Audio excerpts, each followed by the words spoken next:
Hello everyone, welcome to part 4 of Wisdom series. And if you have been following last 3 parts that we have done on wisdom, I hope it has been a blessing and you have been learning a lot about wisdom. And I hope that all those 3 parts have been encouraging for you to help you pursue the wisdom that comes from God.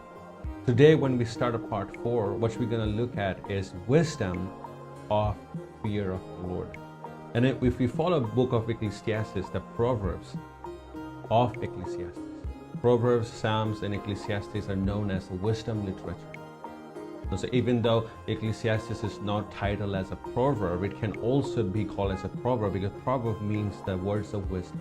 And if you read the book of Ecclesiastes in Old Testament, it starts this way. It says, the words of the preacher, the son of David, king in Jerusalem. It does not tell us very much about who wrote it, who compiled it, but he introduces us to the preacher. He introduces us to the person who is saying these words.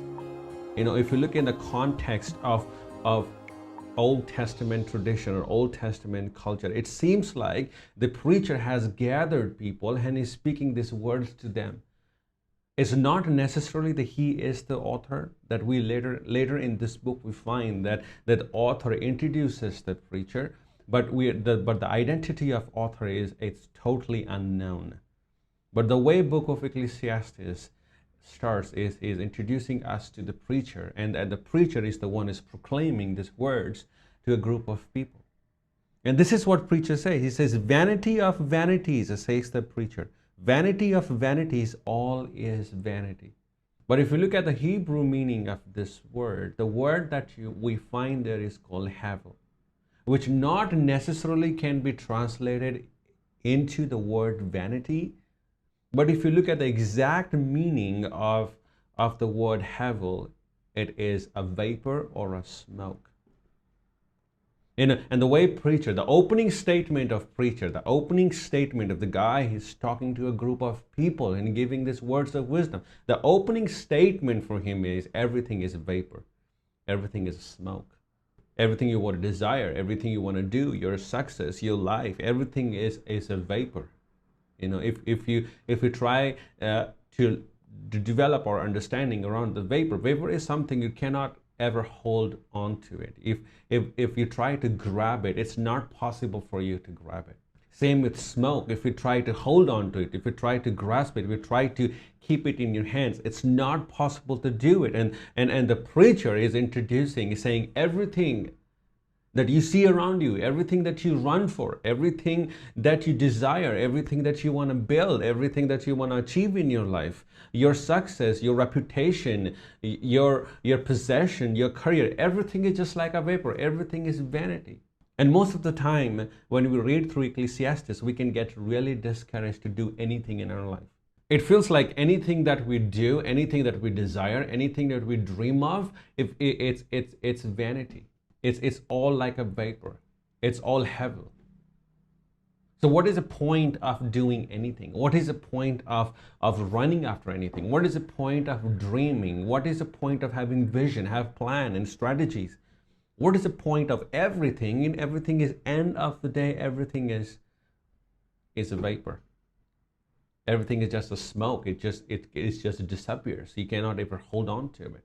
You know, one thing that book of Ecclesiastes does is it's not advocating relativism.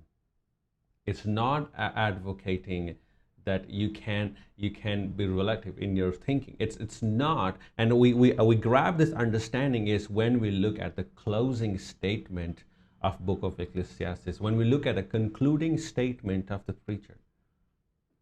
And that we find in book of Ecclesiastes, chapter 12, verse 9 to 14. It says this, besides being wise, the preacher also taught the people knowledge, weighing and studying and arranging many proverbs with great care. The preacher sought to find words of delight, and uprightly he wrote words of truth. The words of the wise are like goads, and like nails firmly fixed are the collected saying. They are given by one shepherd. My son, beware of anything beyond these. Of making many books there is no end, and much study is a weariness of the flesh. The end of the matter is this: all has been heard. Fear God and keep his commandments, and for this is the whole duty of man. For God will bring every deed into judgment with every secret thing, whether good or evil. The concluding statement of the preacher is that God will bring every deed into judgment. When we start reading Ecclesiastes, first thing that we find preacher talk about is a time. There's a time of birth and there's a time of death. And his concluding statement is either you're rich or either you're poor. Either you're weak, either you're strong. Either you're powerful, either you're meek. Everyone will be judged by God, and everyone will come to the same standard, because everyone has to die. It does not look different for different categories or classes of people. The preacher's concluding statement is, end of the matter is, fear God and keep his commandment, for this is the whole duty of man. The concluding statement of the preacher: everything is hevel, everything is vanity, everything is just a smoke, everything is just a vapor. There's no point of running after anything. There's no point of grabbing hold of anything. There's no point of dedicating your life to run after something if it's not done in the fear of the Lord, right? Proverbs 9:10 says, the fear of the Lord is the beginning of the wisdom. The fear of the Lord where the wisdom starts. Fear of the Lord is where it's a starting point. It's a point way where the wisdom starts. This is where your understanding of the things around you starts. What preacher has done in the book of Ecclesiastes, he has put everything in one side and the fear of God on the other side. And this only connection between these two is when we walk in the fear of the Lord, knowing what God has in his heart about the things that we are willing to pursue and give everything that we have. Everything is vapor. Everything is just a smoke. They're all going to vanish if it's not done in the fear of the Lord. And the fear of the Lord, if you had watched the part 2 of the wisdom series, we have talked a little bit about the fear of the Lord in it. And there you find is the fear of the Lord. When we think about the fear of the Lord, we can make some assumptions about it, but the reality of the fear of the Lord is not reckless. Fear of the Lord, it's not that fear that makes you anxious. Fear of the Lord, it's not that fear that causes you to be depressed or anxious, to be fearful, to be scared, to walk in a lack of confidence. But the fear of the Lord is the awe of what God has done in your life. Is understanding that you develop that everything that you have is because God gave you. Your name, your title, your abilities, your gifts, your skills, your education, everything that you have is because God has given you. And when you look at the things that you have in your life, you decide to walk in awe of God. You decide to do things in your life that does not make God sad, that does not disappoint God, that does not hurt God, that you obey in reverence of what he has done for you. And that is the fear of the Lord. And that is the beginning of the wisdom. That when you decide to pursue things, that you decide to chase things, you decide to dedicate everything that you have to run after one thing, when you know that this is what God is wanting you to do. This is where God is leading you. This is what God is giving you. This is what he has for your life.